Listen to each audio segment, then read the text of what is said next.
Turns out that there's two kinds of procrastination.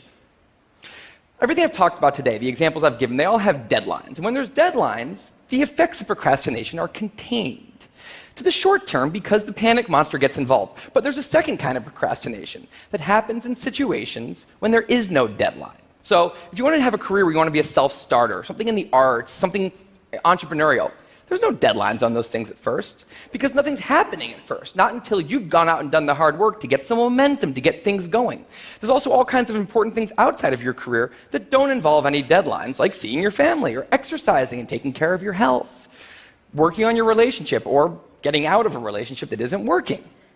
Now, if the procrastinator's only mechanism of doing these hard things is the panic monster, that's a problem because in all of these non-deadline situations, the panic monster doesn't show up. He has nothing to wake up for.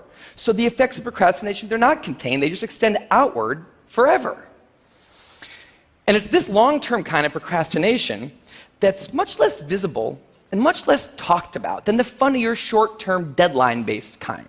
It's usually suffered quietly and privately. And it can be the source of a huge amount of long-term unhappiness and regrets. And I thought, that's why these people are emailing, and that's why they're in such a bad place.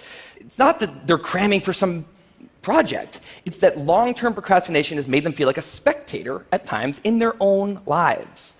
The frustration was not that they couldn't achieve their dreams, it's that they weren't even able to start chasing them. So I read these emails and I had a little bit of an epiphany that I don't think non-procrastinators exist. That's right. I think all of you are procrastinators. Now, you might not all be a mess, like some of us. And some of you may have a healthy relationship with deadlines. But remember, the monkey's sneakiest trick is when the deadlines aren't there. Now, I want to show you one last thing. I call this a life calendar. That's one box for every week of a 90-year life. That's not that many boxes, especially since we've already used a bunch of those. So I think we need to all take a long, hard look at that calendar. And we need to think about what we're really procrastinating on, because everyone is procrastinating on something in life. We need to stay aware of the instant gratification monkey.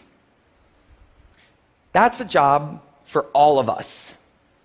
And because there's not that many boxes on there, it's a job that should probably start today. Well, maybe not today, but sometime soon. Thank you.